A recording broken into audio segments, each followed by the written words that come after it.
Jacksonville Jaguars fans, welcome in to Duval Daily presented by GenJag.com. I'm Jordan DeLugo. Thanks so much for tuning in here on Thursday, February 27th. The NFL Combine on-field work for defensive linemen and edge players and linebackers going on right now. But taking a little break from watching all the action, going to get back after it as soon as we get done recording this. I wanted to talk to y'all about the defensive line group specifically.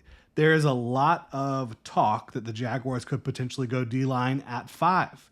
If they don't go D-line at 5, could they go defensive line at 36? And, if not 36, maybe it's your next pick, right? You've got 2 third-round picks as well. And this is a very deep defensive line class. I think there's no question about that. So I want to take a look at some defensive linemen that are performing well at the Combine right now as we speak. And not all the testing numbers are in. Not all of these guys are participating in all of the different drills. But I think when you look at the Jacksonville Jaguars, defensive line and the lines of scrimmage in general, particularly on the interior, has got to massively improve. I think the Jaguars are in a pretty good spot at offensive tackle. I think they're in a pretty good spot at edge. It's about the interior parts of the lines of scrimmage that I think the Jaguars really need to improve. Now, looking at specifically the defense, could Eric Armstead kicking inside help the Jacksonville Jaguars interior defensive line? Yes. Could Mason Smith getting on the field more, taking another step forward, help the Jacksonville Jaguars defensive line? Yes, it could. You look at Mock Draftable, which is a wonderful website, shows you spider charts of all these guys, what they're able to do at the Combine or Pro Days or whatever if they participated. So Mason Smith, going back to his Combine, 70th percentile 40-yard dash, 71st percentile vertical jump, 56th percentile 3-cone, 43rd percentile 20-yard shuttle, 93rd percentile height, 54th percentile weight, 95th percentile wingspan, 94th percentile arm length, and then the 10-yard split was at 49th percentile. Impressive athlete, right? Is that the same type of athlete the Jaguars are currently going to be looking for with a new regime? What's interesting is that James Gladstone said he's kind of trying to assimilate and adapt to what the Jaguars have done so far with their scouting process. Now, does that mean he's not going to take, or he and Liam Cohen are not going to come to the decision to take the types of players that they want to build around?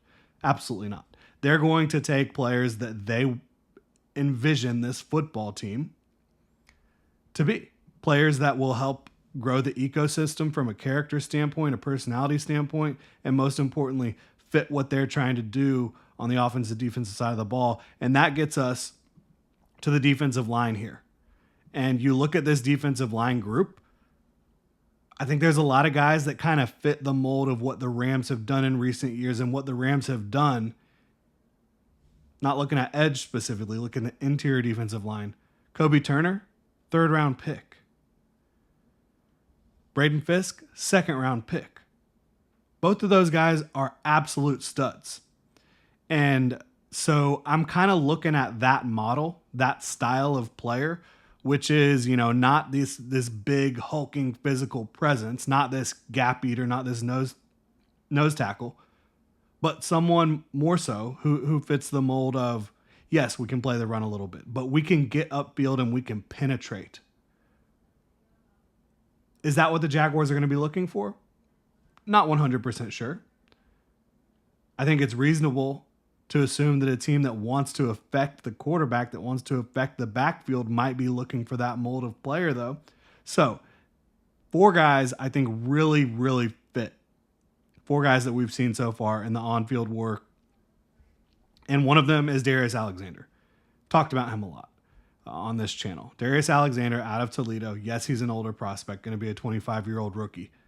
I don't care. I don't think teams care. And maybe that drops him to the 2nd round. Good for the Jaguars. He could be available at 36 overall.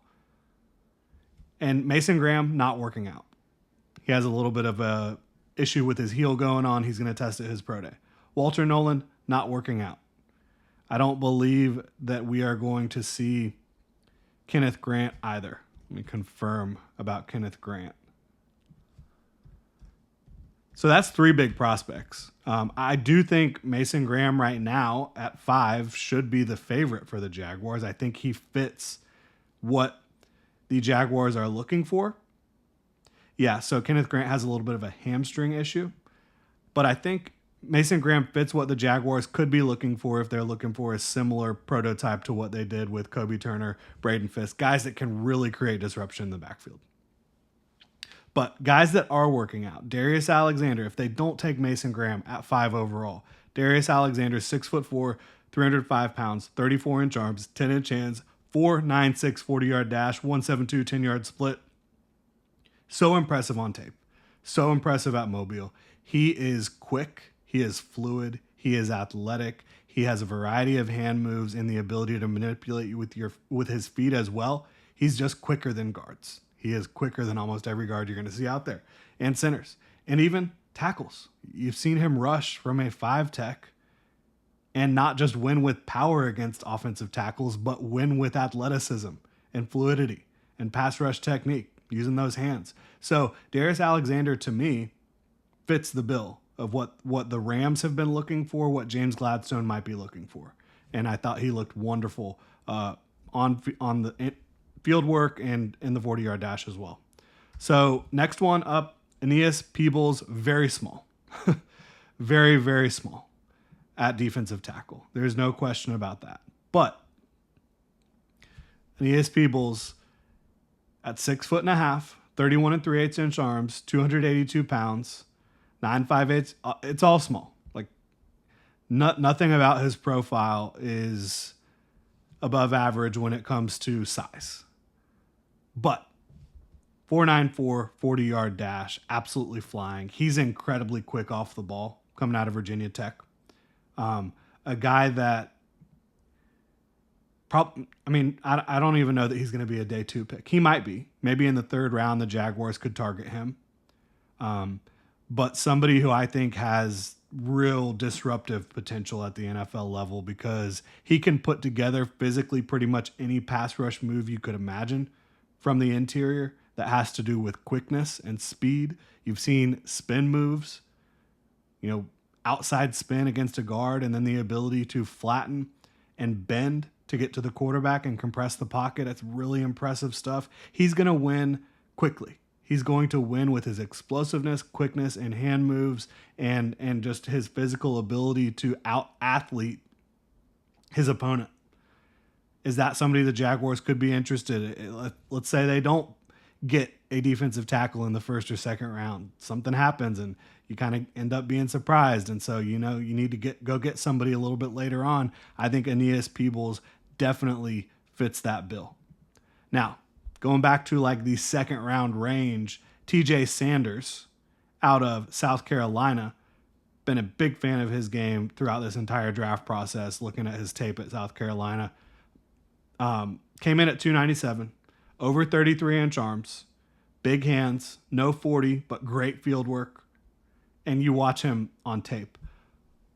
Unbelievable athlete at his size. And what's great about him, what I love about his game, he uses his length and his athleticism to his advantage so well in the run game. He's really good at locking out offensive linemen, keeping them off of his chest, being able to stack them and shed, right, against the run. So to me, that's really impressive. And then as a pass rusher, he's got it all. Super dynamic pass rusher, super dynamic athlete at defensive tackle. So somebody who I think you can get real fired up about for the Jaguars. Again, this is assuming they're going to try to follow a similar path that the Rams have followed in recent years. And we don't know that that's what they're going to do. But that's the best guess I have right now.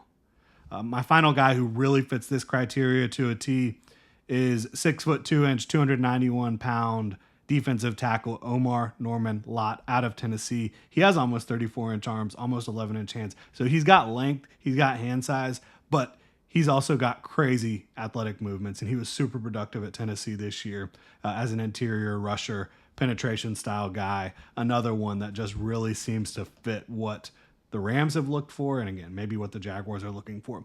Now, some other guys that stood out that maybe not these lighter, purely penetration style players, but maybe have a little more balance. Derek Harmon out of Oregon by way of Michigan State, 6'4.5", 313 pounds, 34 and 3/8 inch arms, 10 and 3/8 hands, 4.95 40-yard dash at 313 pounds. Flying. And you see the athleticism on tape. You see the length on tape. I mentioned TJ Sanders' ability to sack and shed. Derek Harmon is a great run defender. He's also a really, really good pass rusher. You've got balance in spades with Derek Harmon, the ability to be a truly impactful 3-down player. And so I think, and Harmon's been around the block, a little bit older as well. I think if he's there at 36 overall and you have not addressed defensive tackle in a major way, he could be a player for you. Joshua Farmer out of Florida State. I know a lot of our Noles fans will be familiar with him. So smooth at his size. And I think at the Senior Bowl, he was 314 pounds. He didn't do the 40-yard dash, or he did do the 40-yard dash here. It wasn't a mind-blowing 40-yard dash for Joshua Farmer. I think it was in the 5.14 range. Pulling it up right now.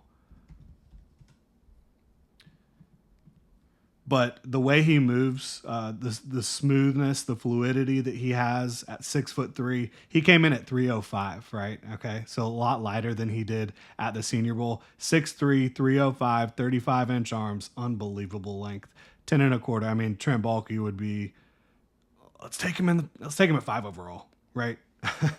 But 5.11, 40-yard dash, which doesn't even really illustrate how athletic he is. And he plays bigger than 305.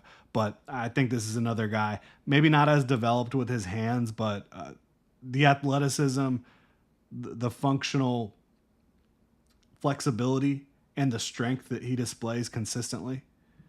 I think he's someone that you get on day 2 and you can get really excited about developing Joshua Farmer further. CJ West, big man, 314 pounds, good athlete, balanced type of defensive tackle. He performed very well overall. Again, he's more of a, maybe out of all the guys we've talked about, the least pass rush potential, but he's a pretty good pass rusher right now with his ability to kind of stutter, hesitate, get the offensive line coming at him, and then Matador use those hands to get right past him, slip into the backfield. He can also win with power in a big way at 314 pounds. So CJ West out of Indiana, another guy I thought stood out today. And then Tyleik Williams did not participate in the 40. He's over 330 pounds out of Ohio State. I've loved his game for a very long time, since the first time I watched him earlier this year. Looked really good and smooth in field work at over 330 pounds. I'm not sure if they're going to be looking for that type of player for that size profile, but man, that is an impressive athlete and an impressive football player on tape in a big way. So that's what I have for the Jaguars so far with the defensive linemen. I think the ones that really fit the bill for the Jags, Omar Norman-Law, TJ Sanders, Darius Alexander, and Aeneas Peebles. Really appreciate y'all tuning in, supporting the channel. If you enjoy the content, please like and subscribe, and y'all have a good one.